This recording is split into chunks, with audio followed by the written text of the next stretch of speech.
4 races for the Crazy Cat's Eyes have been such a testimony to what happens when you remove Yellow Eye from their team. Hello, everybody. Welcome to the Marble Sports Worldwide podcast. My name is Brendan. And I'm Commander Wolf. And I see 3 zeros. I mean, do you see that? 3 zeros. Blue Eye has 2.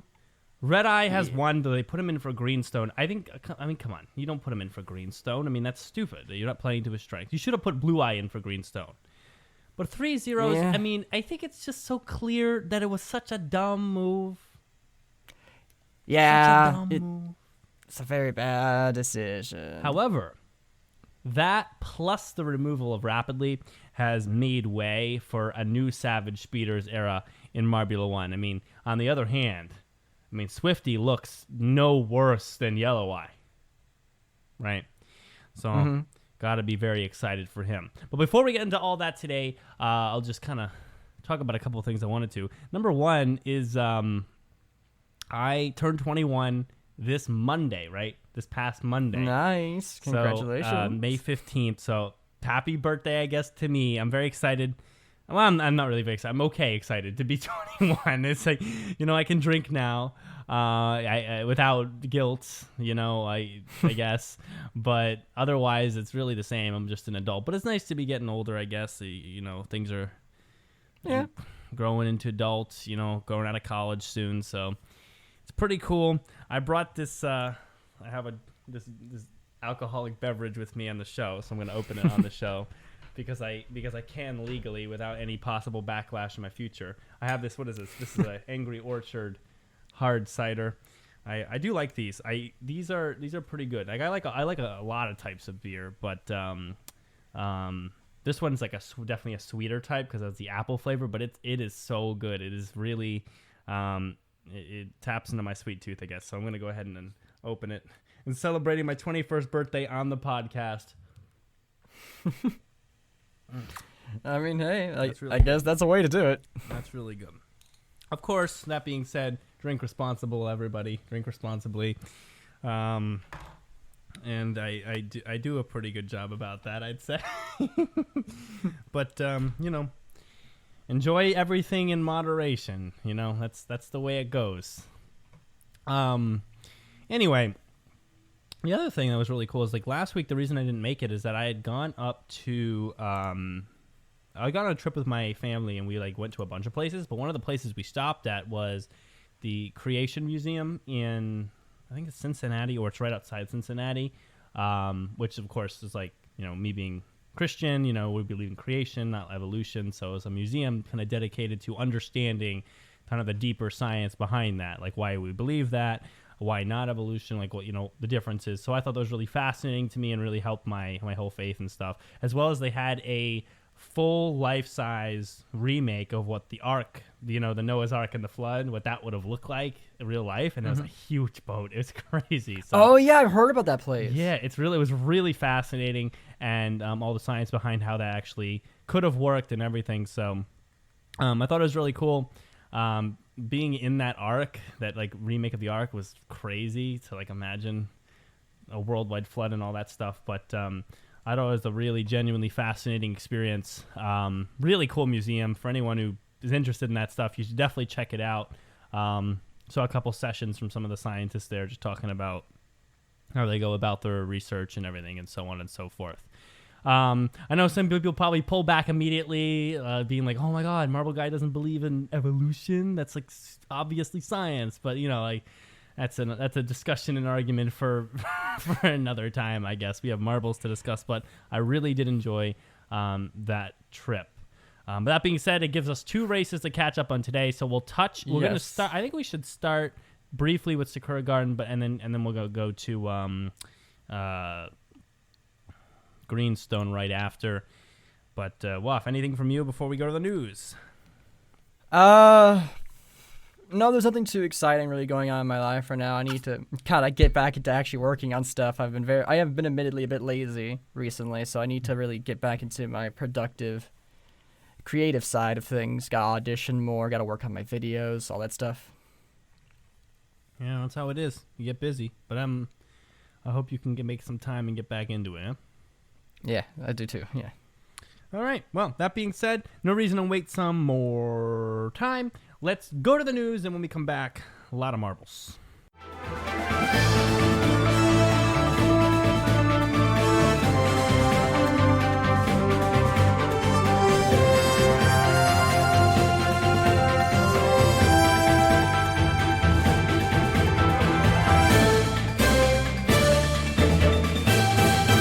Hello, Marble Sports fans! I'm Commander Wolf here with the Marble Sports Worldwide News.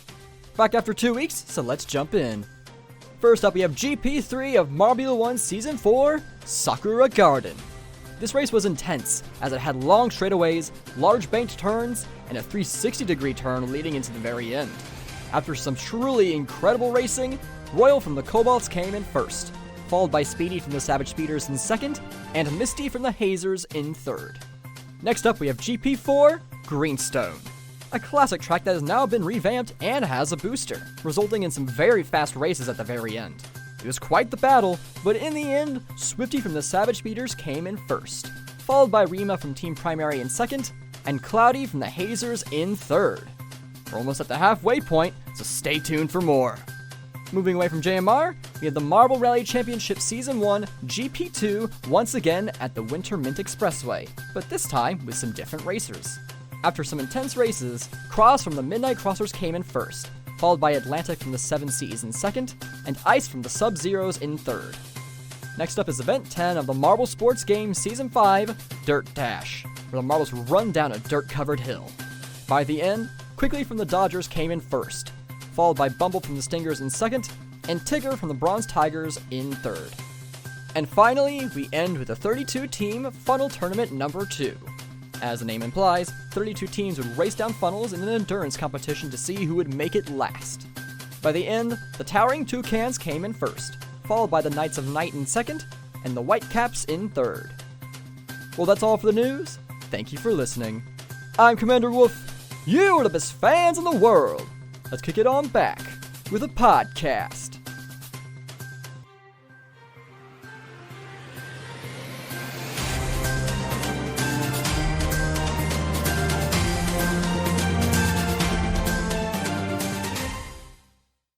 Welcome back from the news, everybody. Let's get going. We got races to discuss, but let's start with the emails. Remember, you can email in mswpodcast@gmail.com. Respond to anything we say. Respond to anything you want to respond to. We love to hear from you guys. Talk about literally anything. I remember those emails when Alex used to email in and just kind of say something's going on in his life or just say whatever thought was on his mind when he opened his email.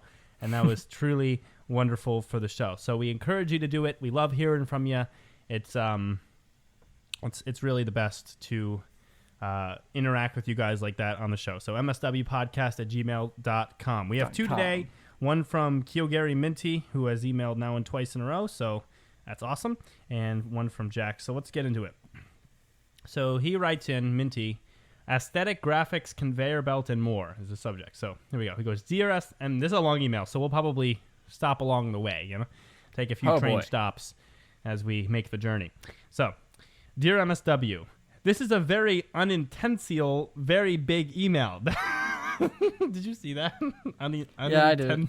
He said the point was unintentional, very big email, but he spelled it unintentional. I thought it was hilarious.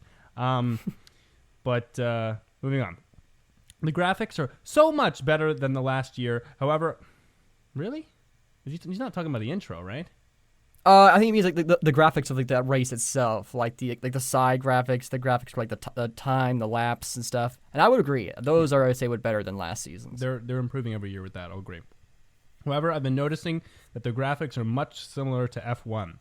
I don't mind that, but Season 3's graphics were terrible. How do they calculate how many overtakes each marble got? Even last season, they must have done that. And do they also calculate every single lap that each marble took? That would be 20 marbles times 13 laps. That would be equal 260 times JMR would have to calculate an individual marble's lap. What are you saying? Yeah, that's what they do. Fastest lap? Yeah, like for the fastest lap each time. And yes, that is what they do. They have to do that. Yeah, I think that, yes, they do that. And it seems ridiculous, but you have to remember that this guy, like, Gel doesn't do any other things. Like his this is his job. This is his job. Like he wakes up every morning and does this, and then probably one full day of his 7 days he has to prepare each Marbula 1 race is calculating every time for every lap.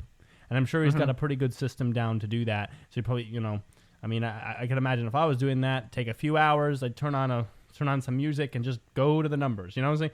So yeah, it's probably got a spreadsheet set up. But if you got it all, if you know how to go about it, then it's fine. Of course, it's not easy because you have to use like the video, and you don't have anything in the marbles to kind of have them track themselves, so it's kind of tough. But yeah, it takes time. But that's his job. He has a day to set up the course or two. He has a day to add decorations. He has a day to record the races and a few days to edit it all, and then he does the whole thing again, week after week, because that's the channel. So. Yeah, he does do that, even though it seems like a crazy amount of timing. Once, of course, you get fast at all the recording and how to view it, it probably doesn't take him as long as you think it'd take him. I would say, like, because, 260 times the individual marbles lap.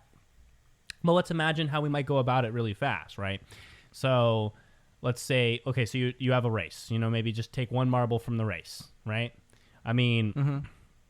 If you just track that one marble through, you just have I don't know if they have it. Maybe he has like a timer. Maybe he uses a timer from the actual video editor itself. Maybe he uses his own timer outside of it. But either way, like you just track one singular marble. They go through lap 1. You start the timer as they start. You stop the timer when they hit the finish line the first time. Write down the number. Then you start the timer and turn the video on again. Same thing, or even have the timer built into the editor. It goes around. It really only takes as long as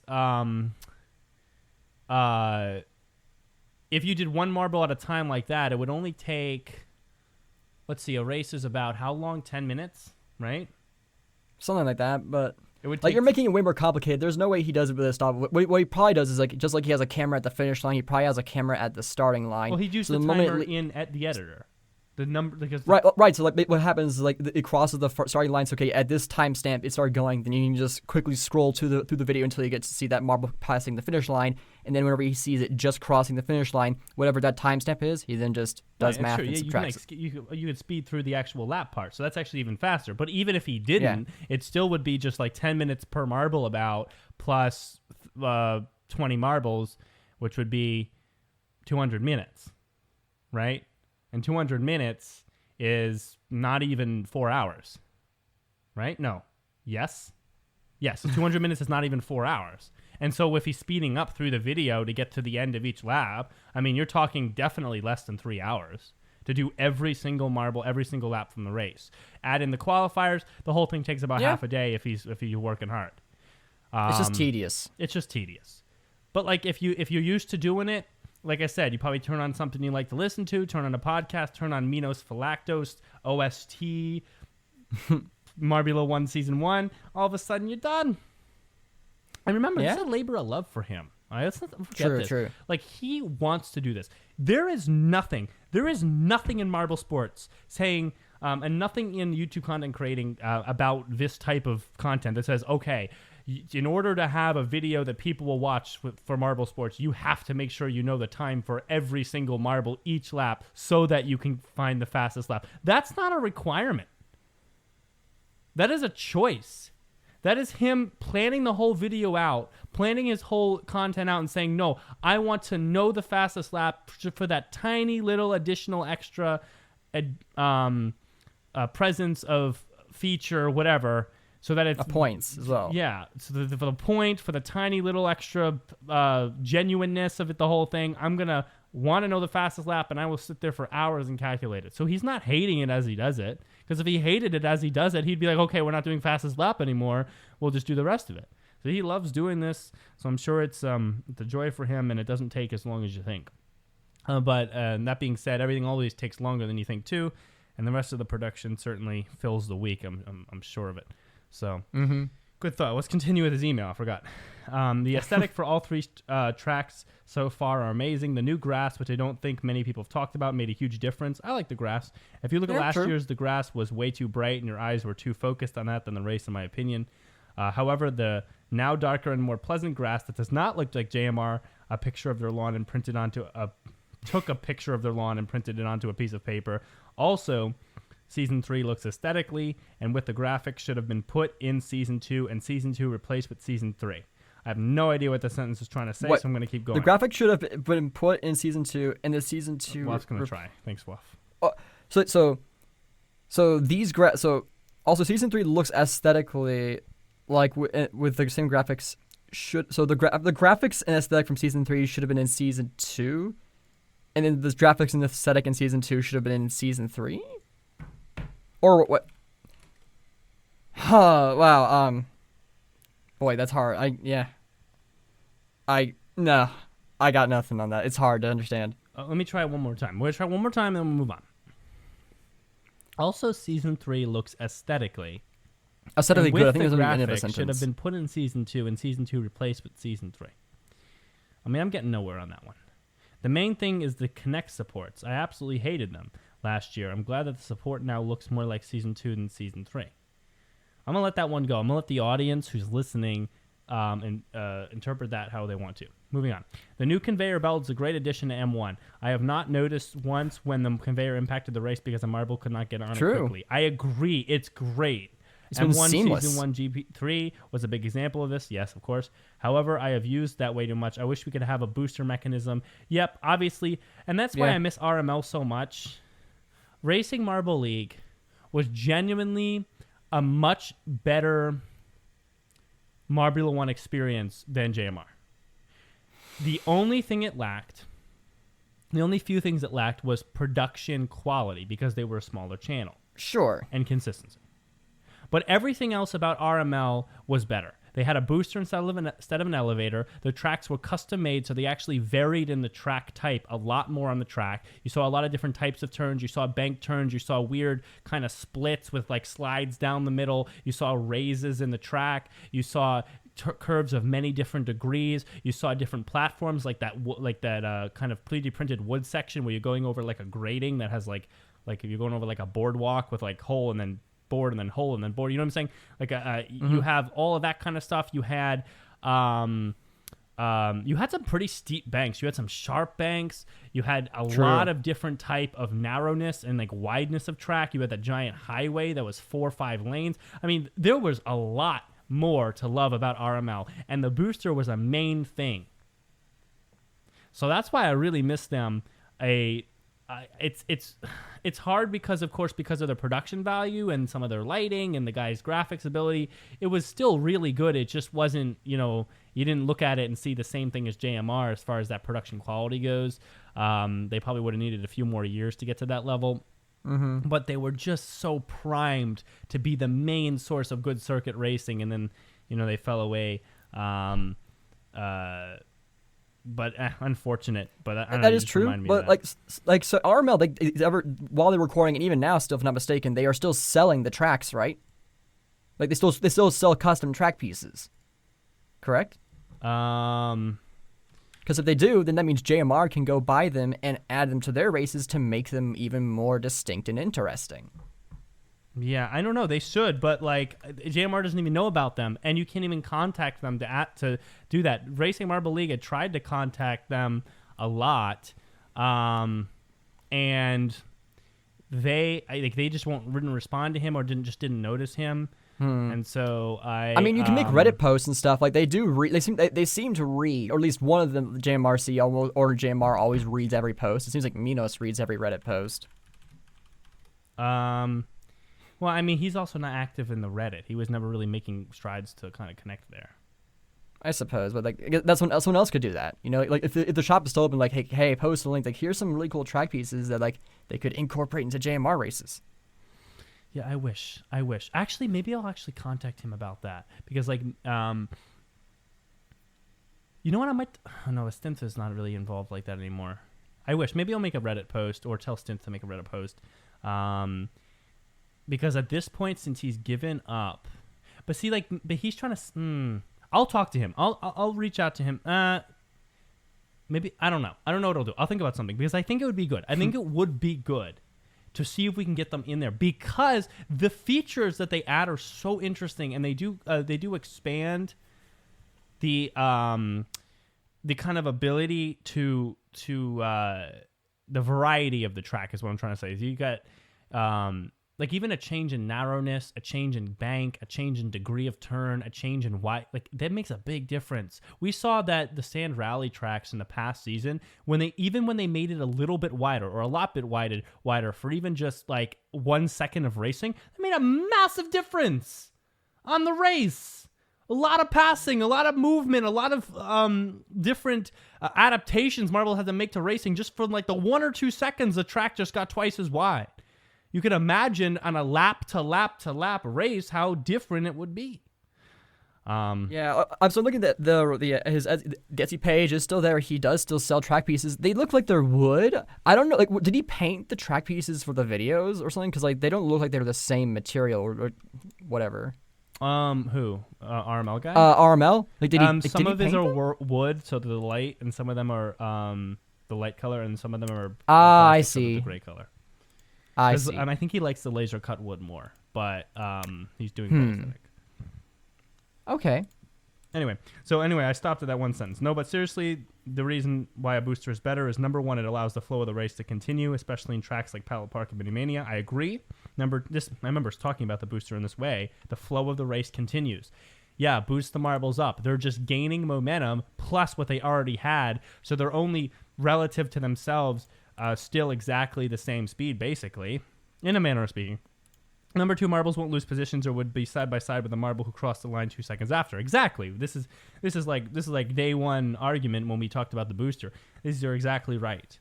But again, JMR might over time. I mean, they have the equipment, they have the accelerator. They couldn't make a booster. They're choosing not to. Okay. Finally, I know this is a very big email. It's all right.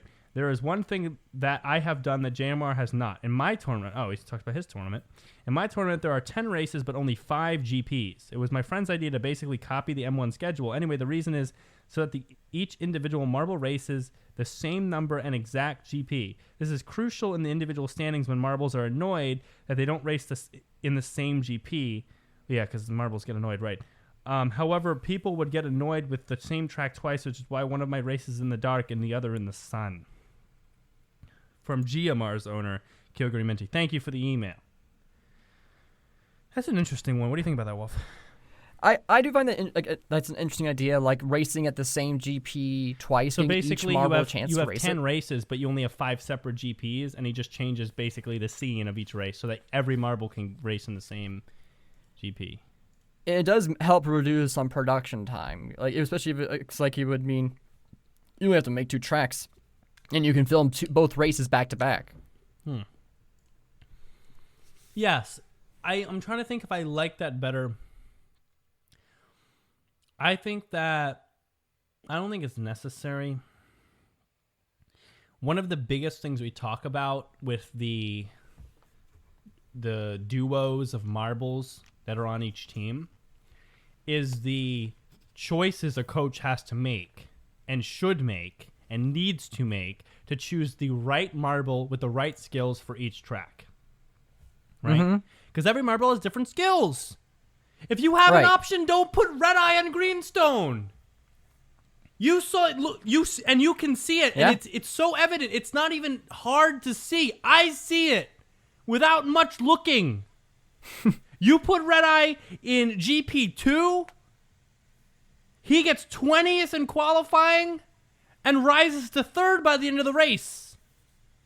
You put red eye in Greenstone, same situation.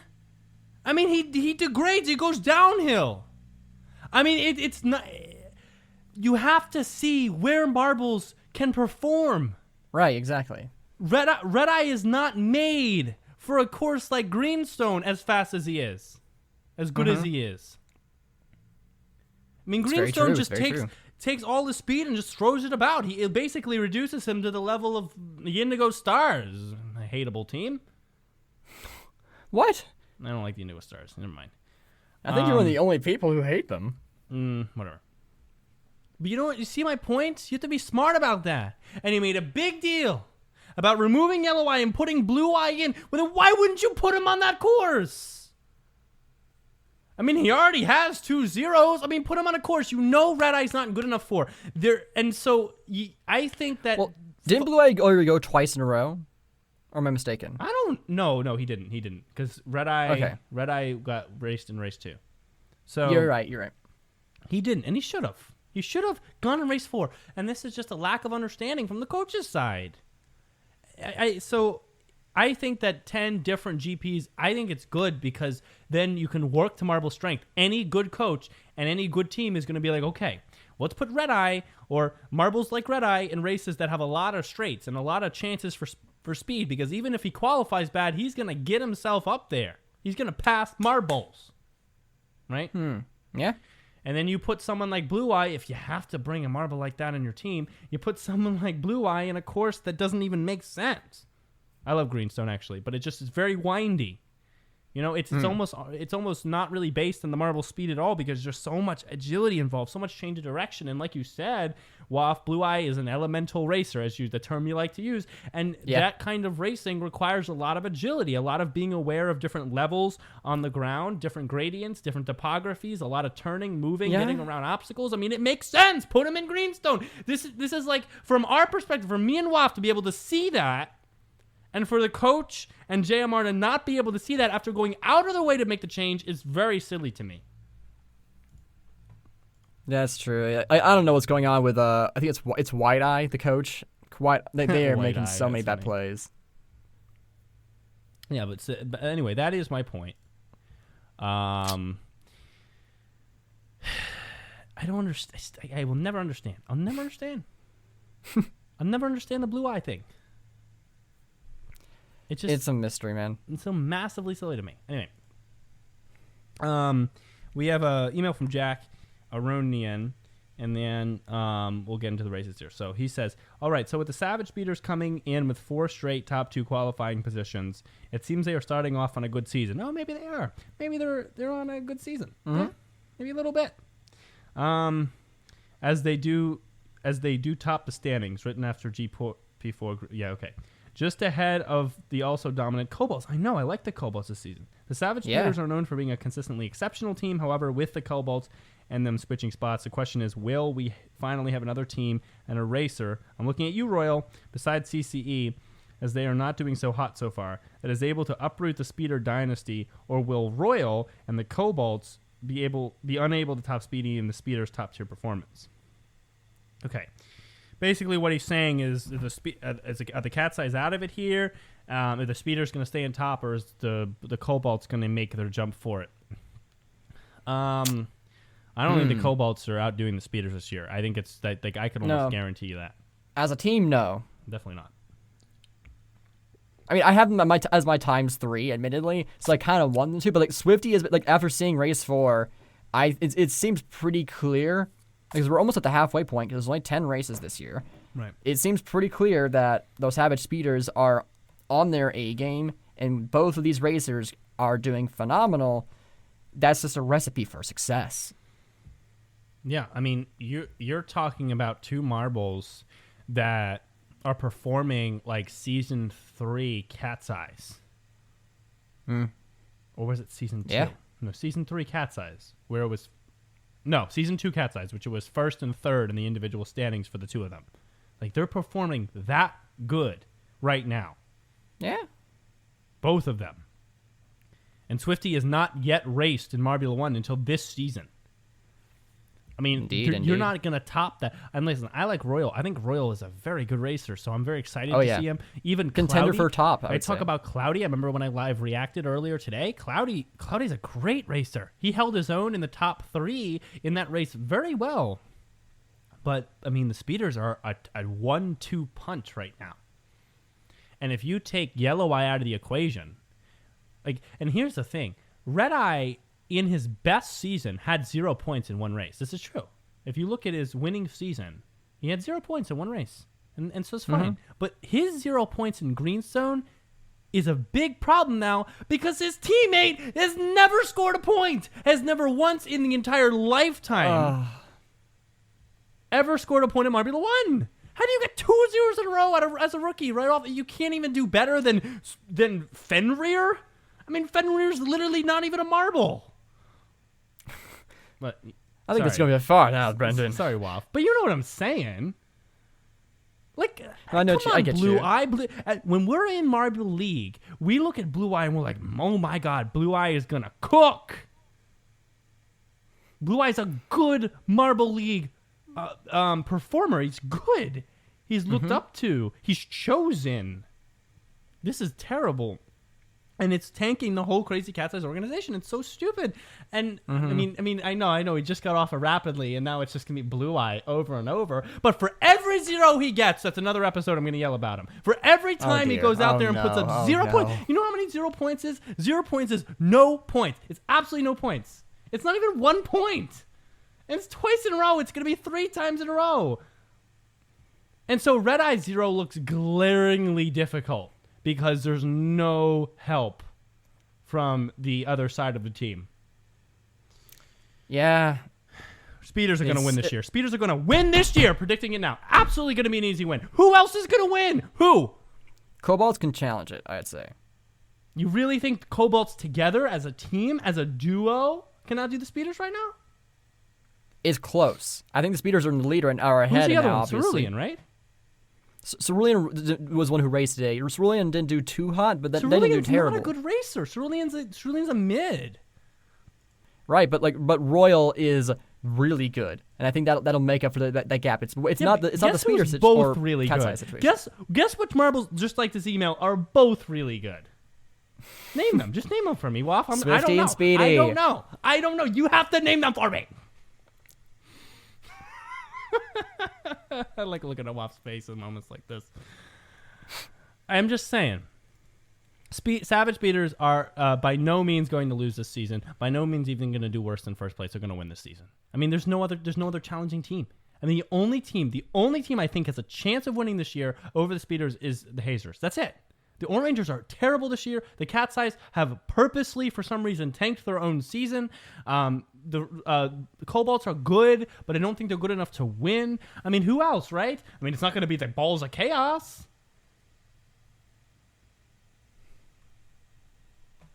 Sakura Garden, Waff. Talk about it. Yeah. Rate it. All right, Sakura Garden.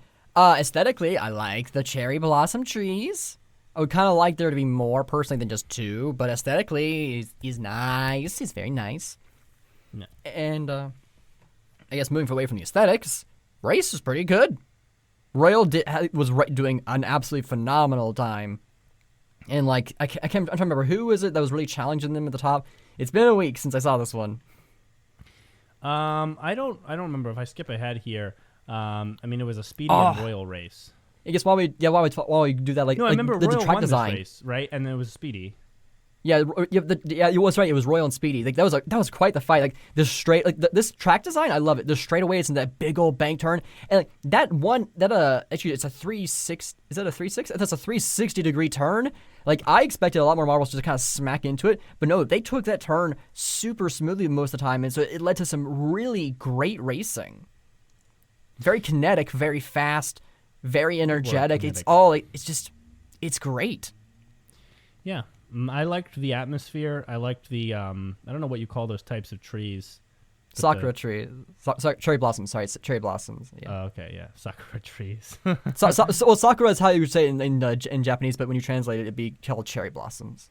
Yeah, I thought it was beautiful, man. The track is beautiful. It's very Pinkies, you know? And it's very zen. It's very calm. Mm-hmm. I felt at ease watching this race. One thing I've noticed is they haven't changed the backdrop as far as I'm aware for any of the races. And yeah, those backdrops are expensive. That's also the backdrop I think they've had in previous seasons. So they have other ones they could cycle to. I just having something that's more aesthetically in line with what's on front of us would probably be better. Yeah, I mean, you can't blame them for that. And the backdrop is not really where we go to talk about the decoration of a race anyway, since we more look at what's actually around the track and on the track. I think this fun 180-degree bank was just so good. The sharp 180-degree turn was just I added a lot of passing opportunity, added a lot of speed change. So this course was very dynamic in that sense. Man, honestly, this is one of my favorite. One of the best designed tracks. This is one of the best tracks of all time. Because you start with some long straight, so we build up speed here, right? And then in the next sector, you prepare yourself with a long straight and a drop for this big bank turn. You roll through it. You make some moves in it, right? And then you ram into that final very This camera sharp angle, hairpin. I love it. Yeah. And it's just wonderful, right?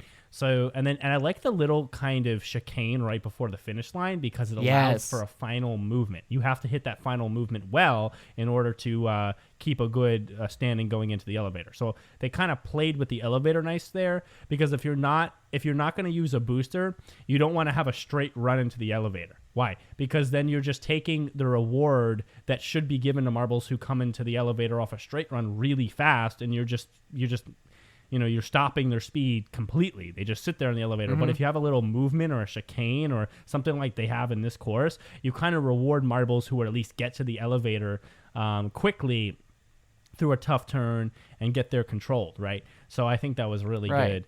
The whole track worked together. It worked off of its own speed, so very nice. Yeah, I was watching the elevator there. Like some of the marbles were going in going up the elevator at the exact same speed that they went into it with, and it's just so smooth. Right, the elevator's faster, so it's just better for keeping the pace up. Yes, I love this elevator. Yeah. Do I think a booster is better overall? Maybe, but this, if we have this elevator for the rest of M1, I'm fine. Well, this one's better than the first one, is all I'm saying. And I think it's obvious, right? Otherwise, I think the decoration on the track is like the usual JMR. There's enough there where you can tell there's a tiny bit of theming, but there's never enough where you're like overwhelmed by it, which, I like to be overwhelmed by theming. That's why I like places like Disney. I like to really be immersed, and they never immerse. It's still, we still don't have that kind of immersion. We can't always expect it. I mean, if you have these like Sakura trees, just put more of them. You could do so much more with them to just kind of line one side of the track with them, The theming always seems a little bit underwhelming to me. And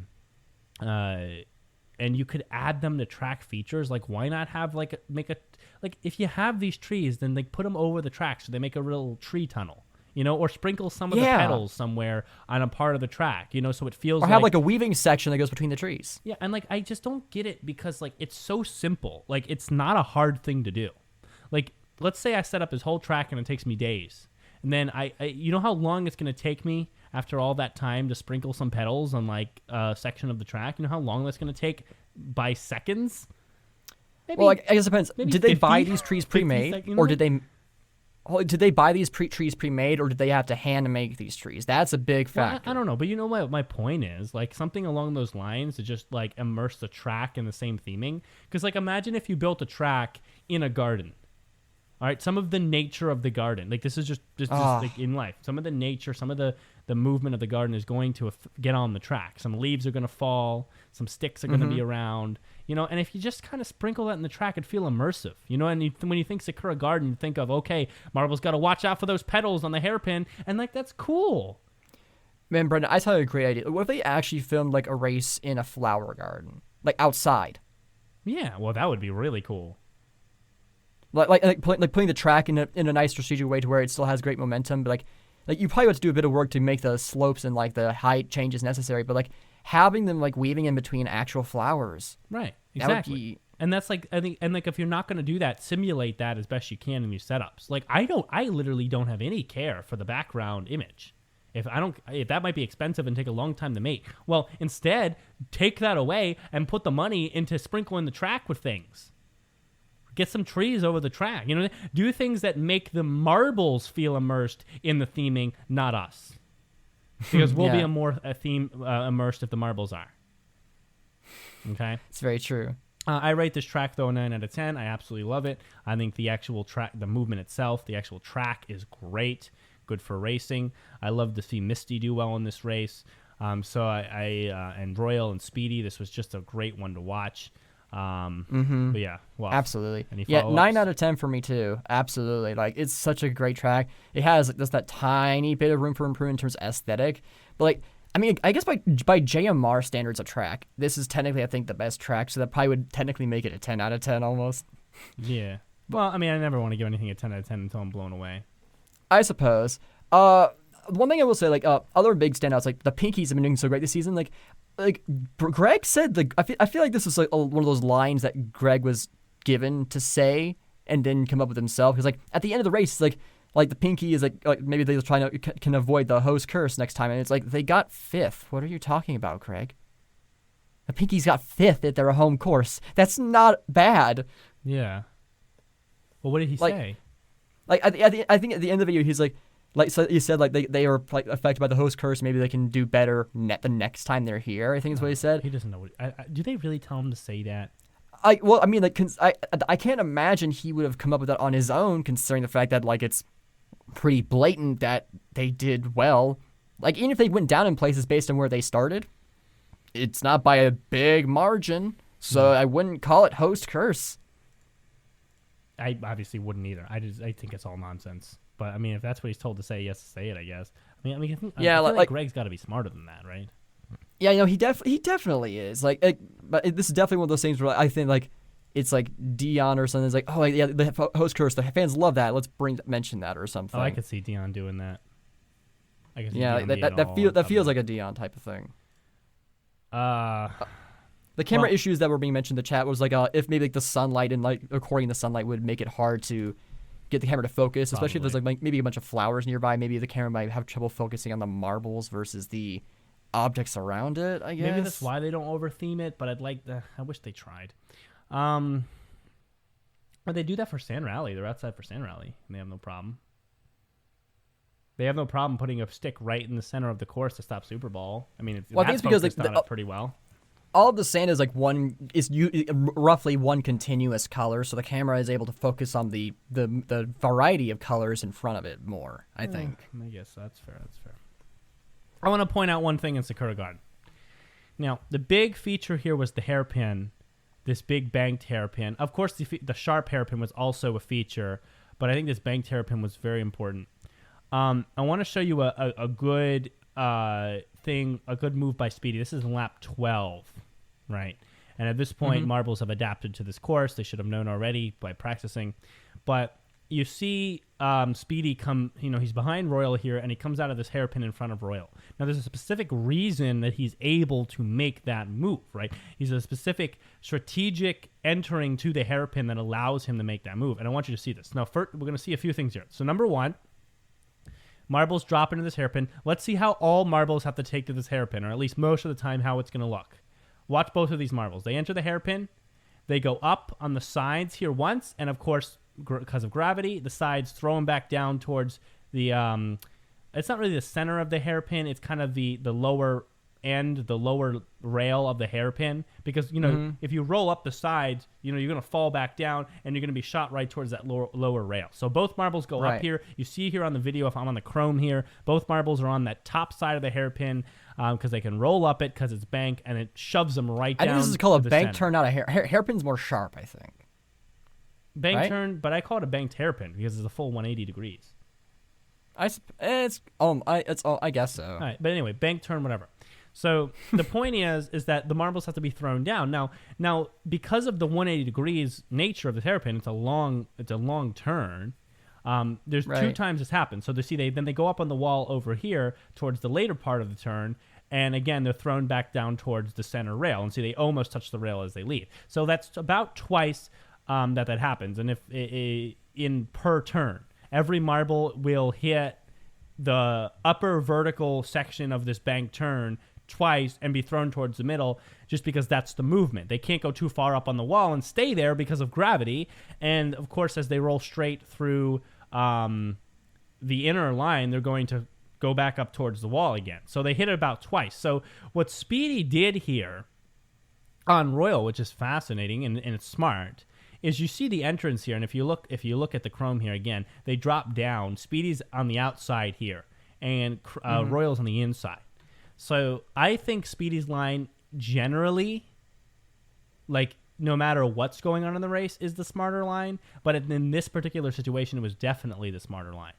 So you see when Royal enters, he's on the inside line. So what happens? He hits that first peak on the vertical. He hits that first peak on the banked part late. Look, Speedy's here, Royal's here. Look, they both hit the peak. Right there, you just saw. They both hit the peak and start going down right before here, and Speedy hits that peak way earlier in the turn, which means what? Which means he's going to hit his second peak way earlier. And actually, I'm going to draw this out so you see this, because you got to see this. And so I have to remember to turn on the other display capture for a moment here. All right, so... well, I think actually, it's we get to go back to the scene, I guess, in some way, but I felt maybe actually it was more due to the fact that like because they were higher up, like going into it, they were riding it more smoothly. Whereas like if you go on the inside lane, you're kind of going more vertically towards it, so you hit the peak in a more direct, like in a more vertical way. So when you go back down, it's more vertical. There's momentum loss in that direction too, because when you stay on the outside of a curve, you get to really run with that turn more. But most importantly, they hit this apex later for Royal, and I'm gonna draw this. So this is physics here. So look at this. All right, and I have my little snipping tool, and you guys see that on the Chrome? You see that? Yes, I can see it. So here's what happens. Or yeah. You come into this course, right? And let's say you're this is Speedy coming in on this side, well, really lower. I'll draw it a little lower. He's coming in here. So he's hitting that apex about here, and he hit it about here. Or maybe this might be the apex actually here. So he came in here, and of course he's rolling up on it, so he's hitting his apex here. So see this kind of curve? And I know the line isn't best drawn, but you can see the idea. It goes up, and then it starts to curve down towards the right here. Now, Royal being on the inside line is going to start coming up here and hit that apex here. You see? He's later, which means what? This line for Speedy runs right across the middle of the turn. This is the middle of the turn right here. Right across the middle and comes back up here.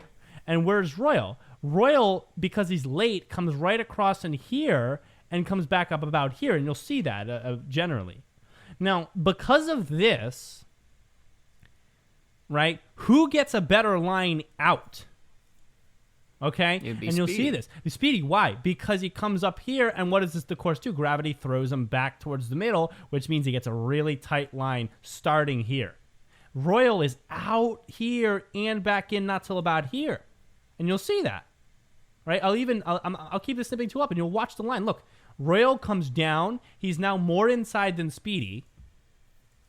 And Speedy gets, look, he's already up in the wall earlier apex. He didn't go as high in the wall as I drew, but you see he hit that apex about here. I'm going to bring up the snipping tool here. He hit the apex about here. He actually hit it right here where I drew it, but just a little bit lower, and he was shoved right down towards the middle. Royal, on the other hand, still hasn't hit it, hits it right here, which is, when I pull up the tool, it is about right here, actually, based on the camera. So he literally hit it right here, just a little bit lower. Like maybe they hit it, see where these two dots are, a little bit lower. And then so Speedy goes here, and Royal's on the outside. And so look what happens. Speedy being lower and getting a jump out of it is actually able to pass him here on this line. Look, he gets in front of him here. Not by a lot, but it's a little bit of a speed boost. It's a little bit of a faster line. And if you watch the whole thing again to see it, you'll kind of get a look. So the idea here is that Speedy was smart to go outside. See, on this turn, he went outside. He didn't push inside. Royal, unfortunately, pushed off this stupid clip here and had to go inside here. So see him being outside. He hits an apex earlier on the turn. And then he's able to get a line to hit it again, this higher apex here earlier. And so he's pushed inside. He gets speed off the vertical inside before Royal does, so he gets to stay in front of him for a second. And then they both reach about a similar speed, but Speedy is in front at this point, so his velocity's better.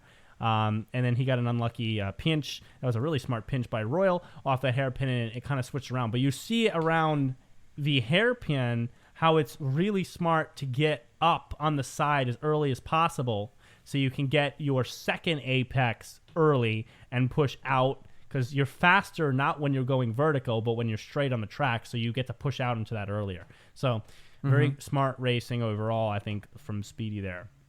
Oh, yeah. Absolutely. So I'd point out that. Otherwise, I don't really have anything to say about Sakura. If you have anything more, tell me. I'm really happy that Royal and Speedy had such a good race. It was really a good back-and-forth race. It was fun to watch. Oh, yeah. I think because we're running low on time, we should move on to the next race now. All right. Well, start us off then, Waff. Talk about the race we just watched, Greenstone. All right, Greenstone. Rating, thoughts, Red Eye sucks. Yeah, Red Eye didn't do too good compared to how it was in season 2, I believe, or season 1, whichever it's the first time we saw it. Like it had, I think it's not as. I think there are fewer turns, and like from what I understand, it's actually going in the reverse direction of what it did last time, which is similar to Misty Mountain, where they basically alter the direction that the marbles go down the track. Overall, I do like the technicality of the track. It spices it up. it adds some nice variety. I love the pond, and I love the stop motion ducks that they had. I don't know why they removed the ducks. Stop motion ducks, they were funny. Like even Greg was like actually gonna make some commentary on, which would have been funny, but like he actually, but like oh the ducks are gone. Like I guess not. It's like, oh man, that sucks. That was kind of fun. Why didn't they keep the ducks there? I don't know. Like aesthetically overall, like because like it's where it's leveled at, like the pond isn't like on an elevated platform like the trees were, so like it helps to make it all feel kind of very cohesive. So overall, I think this track is also very, very solid on the aesthetic level. Okay. So what are you giving it?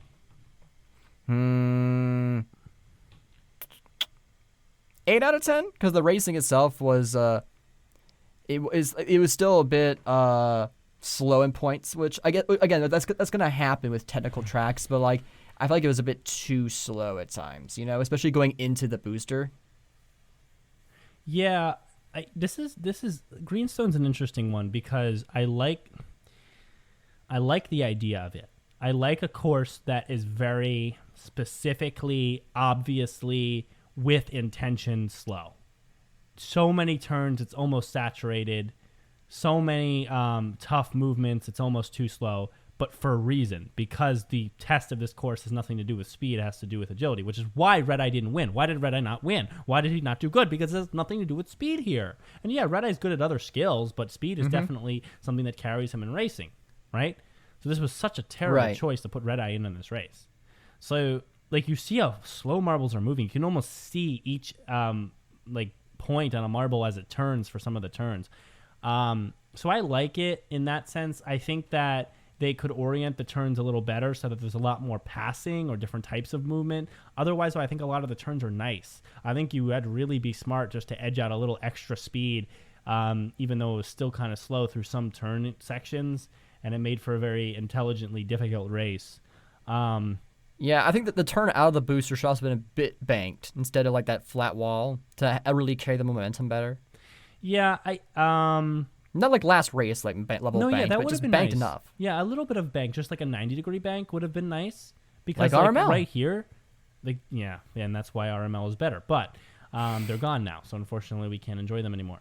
But yeah, it would have been nice. I think the accelerator added a nice touch because then you didn't have to see Sector 3 be slow, even though we were so slow in Sector 2. So I think the accelerator was nice. There were a lot of great moves off that turn. They had that, I don't know what you call that, not a chevron. What do you call that kind of thing on the edge of the turn? I'm not really sure what it's called. Like they're like almost like warning lines on normal racetracks, but here like they help to guide the marble to keep them off the wall. So I'm not really sure actually what that thing is called in racing. I'd have to look it up. Yeah, but yeah, look it up actually while I'm doing this. But the point is that warning line created a lot of fun passes because marbles that would go on top of it would obviously slow down as opposed to the ones that kind of stayed just slow enough to kind of whip through it, and then they would get a lot of speed out of that turn. But sometimes in a specific situation, I think there was with Swifty, you might see it here on the Chrome as we move along, going on top of it was the only way to possibly get space for a pass, and so it added a lot of depth to that turn. And then if you turn through it right, and this might be a time where Speedy does it right, yeah, he turns to it right, he gets around Starry who went on top, and he hits the next two turns so smoothly, and he's already in the elevator before like a second passes. So it was really a fun accelerator into turn sequence. Honestly, that kind of section in like a faster course would have been high thrills. Otherwise, I think this I do like all the turns. Again, there's not a lot of theming inside the course. I being Greenstone, being duck centered, you could have done some really easy stuff. You could have put some stones on the course. You could have put some nature items like that on the course. Pebbles in certain areas, stones on certain corners, to bump through. Like it would have been. Wait 1 second. Yeah. So I found the answer. Like they just kind of indicate track limits. So that's kind of what they are. Like they and some racers use them as like an indicator. Like like I have like a few extra feet to get my wheels off the track so that I can turn more and like utilize it for speed advantages. So like in normal racing, it's just to indicate where the limit of the track is. That's all it really is. Wait, sorry. Okay, I'm just gonna. I didn't hear that because I was preoccupied for a second. But just doing it really quick again. Just give me the name of it. It's a track limit. It just tells you Okay, where the track limit limit, on the okay. track is. Whatever it is called, warning barrier track limit. It played a great role in that turn. I think I turned my mic up too much. There we go. That's better. What I was saying, though, is I think that some theming on the course that would kind of tap into the whole duck thing would have been nice. Like, why? And it's so simple. I mean, they may be worried that it would kind of create some inconsistency, but like sprinkling some pebbles on the track or a few stones, it's just cool. Like, it's just nice. It creates like people remember that. When they remember the race, they'll think about the couple stones or the one big stone that made the turn hard or something. Like, those are cool things. And like, if they're not hard things, they don't add a lot of time to the production value. That's what I've always been trying to say. Like, because like I think a lot of people would like to argue, oh, why don't they theme better? Oh, well, maybe they just don't have time. Well, it's like, well, you could stop, literally building a city around the course and just take a second and put some things on the course, and that doesn't add time, right? So at that point, is it more like a marble rally race, though? No, I wouldn't say, because it like marble circuit racing is only delineated by the fact that you go around the same course many times. Okay, fair, yeah. So I don't know. I just wish we would have that. Otherwise, it was a great race. I think this one's an 8 out of 10 for me. I think Greenstone is unique in the way it tries to go about slowing the marbles down. Swifty obviously took to this very well, and we saw him do well on a course that was more speed-based before, so honestly, things look great for Swifty right now. Swifty has been doing so good. Even if this is just like the beginner's luck instance, and they do terrible next season like Rapidly did, the fact that they are able to give their team such a great lead at the start here, it's phenomenal. Swifty is like really kind of coming into their own. Rima did Rima did really good here too for primary. We're not used to seeing primary being up there, but hey. No, I mean, on Fenrir too. Yeah, like Fenrir. A lot of it, there's a lot of surprise. There's actually some decent surprises. Serious race, but good try. Sorry, serious. My bad. But like, there's a lot of surprise racers up here. Tumult didn't do too bad, which is a good change. Yeah, well, I suppose. Yeah, he left. He was 11th at the end, I think, or 12th or something. But better than 20th. Yeah, that's true. I mean, when you have Red Eye down there in 19th, I mean, that's just really oh my gosh, so bad. Well, at least Red Eye made it to 18th in the end. I mean, he just couldn't move. He just couldn't move himself because there was no chance for him to make speed. That last sector gave him always a chance, and even as I'm watching here, he gets around like 4 marbles in that last sector, but just can't get anything going because he has to go back into the same kind of turns. Mm-hmm. And Blue Eye probably would have actually done pretty well in this race. I think you might be. I think they at least would have done better than Red Eye. I think Yellow Eye could have done even better. I can't remember who raced in Greenstone. Yellow Eye would have done well, but I mean, there's for some reason we had to decide to not keep Yellow Eye around. Oh, it's like Greenstone. I actually think was a season 1 race, so none of the Cat's Eyes have raced here before, if I'm not mistaken. I guess that does make sense, but I still think Yellow Eye would have been great. It would have been nice to see him, but yeah. All that said, I liked how Cloudy raced. Cloudy ended in 3rd. This is true. Overall, good racing. I was kind of watching in general. I saw a lot of pinches and reverse pinches in the top, which these marbles were moving and trying to make strategic plays off of each other. Swifty was very smart at taking to, like I said, that final turn. Knew when to go up on the rail, up on that trail barrier, and when to not, based on the situation. And when he didn't, and he like kind of whipped through that barrier, he just had a lot of speed out into those final turns. It was very nice, and he made a lot of passes, and he made a lot of ground up in that way. So overall, very impressive from him. I don't. What was bad though? Like the camera work, like the last 2 laps, like on the second to last lap, they focused completely on the middle pack. They didn't even do a picture-in-picture to keep that so you could watch both of them. Like, what are you doing? What the heck? Like, sure, there's some nice passes in the middle pack, but like the top of the pack is what's interesting. We're near the end of the race. Yeah, I don't know. I don't know why they don't focus on the middle pack earlier on, because usually, if you think about how a race goes and like how we've seen marbles make comebacks, a lot of middle pack movement, like a lot of marbles that rise through the middle pack, it usually happens between about lap 2 and about 5, right? And usually after lap 7, you're not getting much comeback from the middle pack. Especially not in the last few laps. So you should really shift focus. I mean, you have. I think there's a good solid 4 to 6 laps to focus on the mid pack between like laps 2 and 6 that you could use. and like really find some entertaining movement, but don't do that in the second to last lap. Or again, like just do pick. Like Decker's complained about this multiple times on Let It Roll, but like I agree with him wholeheartedly. Do picture in picture so you can have, or like just like they do in Sand Marble Rally, like having that like in the lower corner, like a shot of what's going on in the middle pack, so that way you can focus on both parts of the race. Yeah, that'd be nice. I don't know. Maybe it's just hard with the camera work in this particular instance. I'm not sure. I guess like they can't just get another cameraman. I have no idea. I don't know how much of them money they're making. Like they're still tracking the position changes in the middle pack on the scoreboard, so someone has to be watching it and have recordings of it so that they can do it accurately. They have to have footage of it. Yeah, that's true. That's true because that actually is a good point. So, I don't know. I don't know what to make of it. I think it would have been nice. Look at these standings though. After 4 races, we have the speeders. I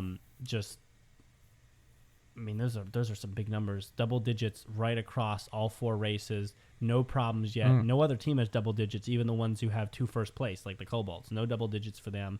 Cobalt's got 0 points in race 4. Cerulean is not a strong racer. I mean, the Cat's Eyes are in 13th. Look at that. 0, 18, 0, 0. Not good. Not good. That's very bad, yeah. Yeah. So, I mean, I'm excited for the Pinkies. I want to see more from the Pinkies. I think Pinky Panther's pretty good, so...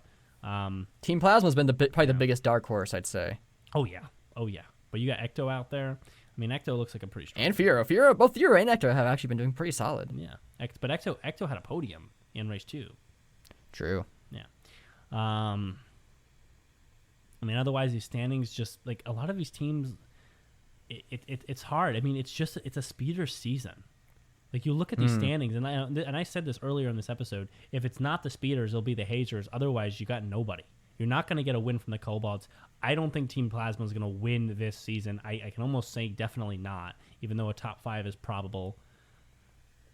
You're not going to get a win from anyone but the hazers. It's going to be the speeder. I'm telling you, it's going to be the speeders this season. Right now, after race 4, you can write it down. It's going to be the speeders. Because the Cat's Eyes are not involved, and who else is not involved? I mean, let's not discount the fact that the O'Rangers also were terrible, and they're supposed to be at least a good racing team. That's true. These other supposed veteran teams are not showing up. Thunderbolts, I mean, they're non-existent. Raspberry Racers, they always don't show up for this. Green Ducks are not strong, not as strong as they should be. Pinkies, we don't know enough about them to see. I mean, Momo is the usual. Right? And so, and then on Team Galactic, you see them like show up for like a moment here and there, and they'll be like, "Oh, look at Starry in first place," but they just never make anything of it. So you have all these supposed veteran teams that are not even close to being consistent enough for the speeders. Then you have all these new teams who are not consistent enough to be close to the speeders. So it's a problem. And I mean, it makes this season very obvious. Like this might be the easiest prediction ever. Like if I had $3,000 right now to expend, I would put it on the speeders and not even be worried.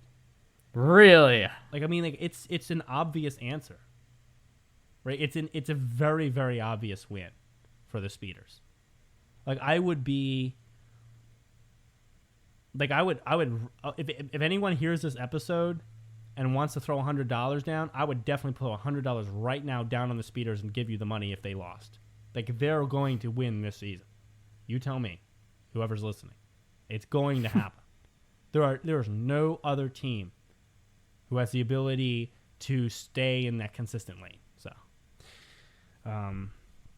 it makes I don't know. I mean, tell me who else is really making a striving for that. Personally, just the top 3 are still in contention for me personally. I think they there's still so many races for things to go wrong for the speeders, or even to just get mid pack while the others do really well. The gap isn't insurmountable yet. But I don't see it from because. The one thing you have in the speeders this season that you don't have in I think any other team except for maybe Team Plasma and maybe the Hazers is 2 solid racing marbles. Like, you don't have that. Every other team, it's like one. When you look at Cat's Eyes, it's Red Eye, definitely not Blue Eye. When you look at like Team Galactic, it's Starry, really. It's not really Cosmo or whoever the other one is. I forget. When you look at Momo, I mean, it's kind of the same idea.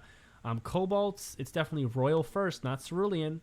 You know, so it's hard to see. You need 2 good marbles to beat another team who has 2 good marbles. And I mean, when you see that, I mean, when you see Swifty go out there, Speedy's always expected. But when you see Swifty go out there and do things like reverse pinches, like 2 races into the season and things like that, I mean, you got it going. So, I mean, that's all I got. Waff, you have anything else? If not, I'll end. No, that's all I have. I think I'll avoid giving a fantasy update this week and just wait till next week. Yep. Then for the halfway point, you know. Yeah. We'll update fantasy at the halfway point. Based on scheduling, guys, there is chances that here and there on random Saturdays I will make it. Like, I know I think it's June 7th. Or it's either June 3rd or June 10th. I just won't be here the whole day. I'm doing the whole thing. My friend's birthday and everything. So, like, there'll be times where we'll do 2 races catch up. But otherwise, yeah, we're on track. Cover most of this pretty consistently. So, I mean, to me, it's just obvious. The season's already an obvious wrapped season. Speeders would be... No, Cat's Eyes won. Marbula won twice in a row, didn't they? They did not win twice in a row, but Red Eye won the number 1 marble twice in a row. Last year?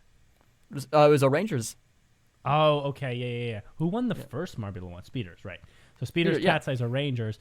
So I think I would say with 99% certainty that the Speeders are going to repeat champion this year, and so now they'll be the first winner of Marbula 1. The first winner of Marble League, the first repeat champion of Marble League, and then the first repeat champion of Marbula 1 will all be theirs. Yeah, and probably. No one tell me that the Speeders aren't by far the best team in Marble League. You can't make that argument. They're the only team in Marble League. This will leave them in an interesting place, especially if Crazy Cat's Eyes make bad choices, because this will leave them the possibility of not just being the first winner of both things, the first repeat champion of both things, but they might be able to claim the first ever back-to-back title across all marble sports in JMR. Sand Rally? Is there a back-to-back title in Sand Rally? Did Red Eye get it? Or sorry, not Red Eye. Definitely not Red Eye. Sorry, Red number 3. Maybe. Did Red number 3 get it? But in the general sense, Red number 3 did. Yep, that's right. So I guess, but like, it's hard to include Sand Rally in the, you know. But otherwise, in the team sports, in the team marble sport, Speeders is going to claim. I think they'll have a chance to claim the first back-to-back in season 5. I know I don't want to go out and say it too straight up, but I can't see how the Speeders are losing this season. I don't know. Like, there's so much room for things to change. We've said it many times, Brendan. Like, things can change so much in marble racing because of the nature of it. So like, it's nowhere near decided yet. It's not that they're winning now. It's just after watching both of them race. Because for the Cobalts to win, Cerulean has to do good sometimes. Right? For the Hazers to win, Misty has to be consistent sometimes. Cerulean has done good before. Look at the points. Royal won those 2 races. I'm pretty sure they went back to back 2 and 3. I am mixing them up, but even like 7 points, that's like what? That's nothing. Don't even pretend. That's still not terrible.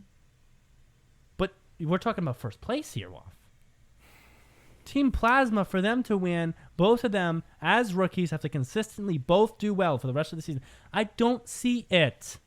If the Rangers were in top 7, I'd wait. If the Cat's Eyes had Yellow Eye, I wouldn't say this. It's very hard for me to see how the Speeders haven't already won the season. Very hard for me to say. I mean, I could be wrong. And then someone who takes me on a bet, if someone actually hears this episode and thinks about it, might get $100, but I just cannot see it. I wonder if Term will listen to this and be like, yeah, I'll throw $100. He would throw $100 on that. He would throw He $100 would. on the speeders losing. He would. I think it'd be really funny. I guess I'd give it to him, right? Anyway, let's end the episode. Waff, sign us off, and we'll see you guys in the next week. All right. See y'all then. Roll on, Marvel sports fans.